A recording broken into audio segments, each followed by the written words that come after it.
faith in people. He's forgiven the lead investigator. They have met one-on-one in this case, who has apologized and called for him to be released yesterday. He said that the state of Texas should apologize to him and send him home.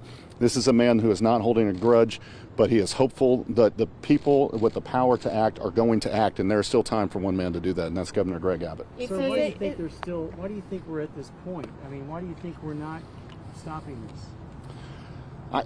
There is no rational understanding for why this hasn't been stopped. Even if you don't believe fully in his innocence, the shadow of a doubt here with the changing of the science, how the 2013 and 15 law of drown junk science hasn't been utilized here, how shaking baby syndrome has become basically a thing no longer used in court cases like this, how we now have so much more evidence about his daughter's underlying health issues, how she was given medicine that is no longer allowed to be given to someone of her age because she already had breathing problems, and that medicine made breathing harder in people of that age. It would no longer be prescribed, and how we did not know at the time he was autistic, and the lead investigator said that it was his autism, or not knowing his autism, led to the jury and their investigation of thinking, why is he not showing remorse? So much has changed in this case that there is too much shadow of a doubt for this to move forward 1 hour from now. Why are you not getting help from the governor and others?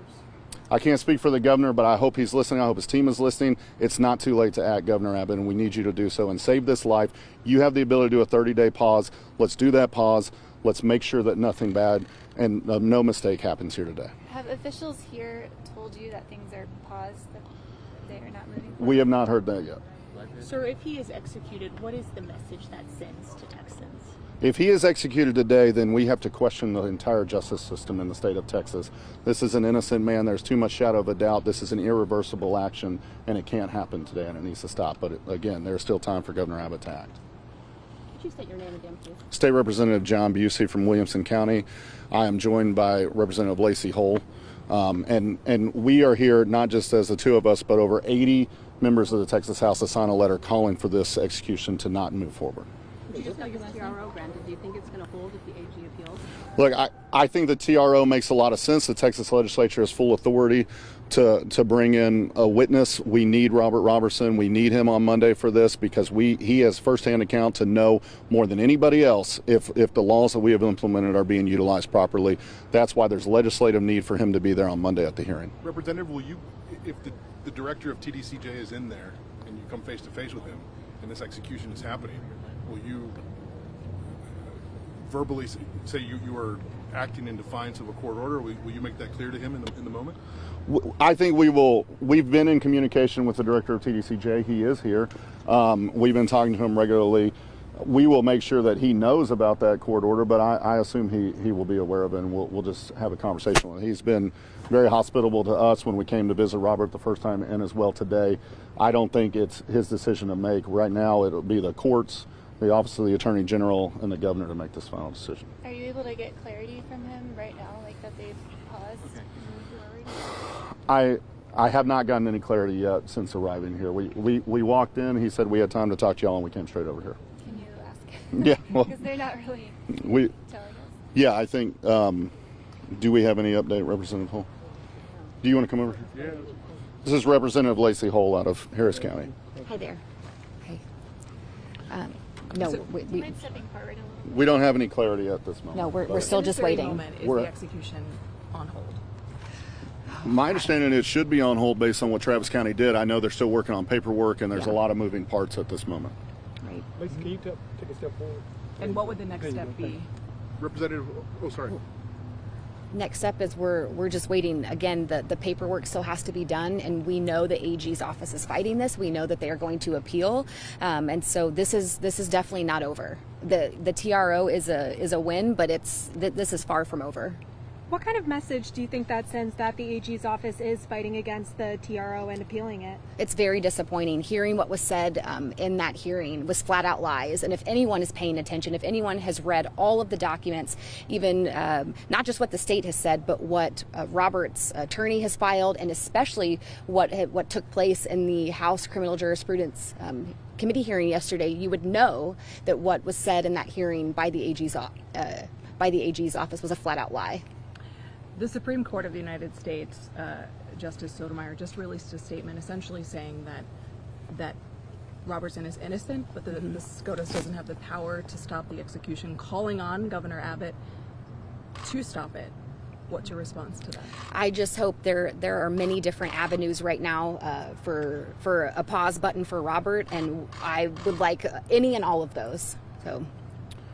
Justice Sotomayor is right. I think if you look at the evidence, which I'm assuming she did in her dissent, is Robert is innocent, and so I agree with her. The governor can act. We hope he will act. We are pleading with him to act. This is a bipartisan coalition, as you all know. This is members of the far left and members of the far right and everyone in between in the Texas House that have looked at this and know that this case has too much shadow of a doubt for it to move forward, and we're imploring the governor to act in his ability and act today, and he can do that, and it's not too late. To your knowledge, has the governor responded in any way throughout this process? Has he said anything to anyone? I don't have any knowledge of that at this point, but I know, again, he signed into law the 2015 beef up of the junk science bill, so he's obviously approved of it then. It has not been utilized properly in this case, and so we're hoping that a bill that he supported, he'll be looking at that right now in the final hour and understanding that it should have been utilized better in Robert's case, and hopefully we'll take the time to put the pause so we can look at that. Lacey, what's the incentive for the Attorney General or the governor to fight this? I don't know that the governor is fighting this. The incentive for the Attorney General, I can't speak to that. It was very disappointing to hear what the Attorney General's office said in that courtroom. You said there were a lot of lies that were said. Can you expand on that?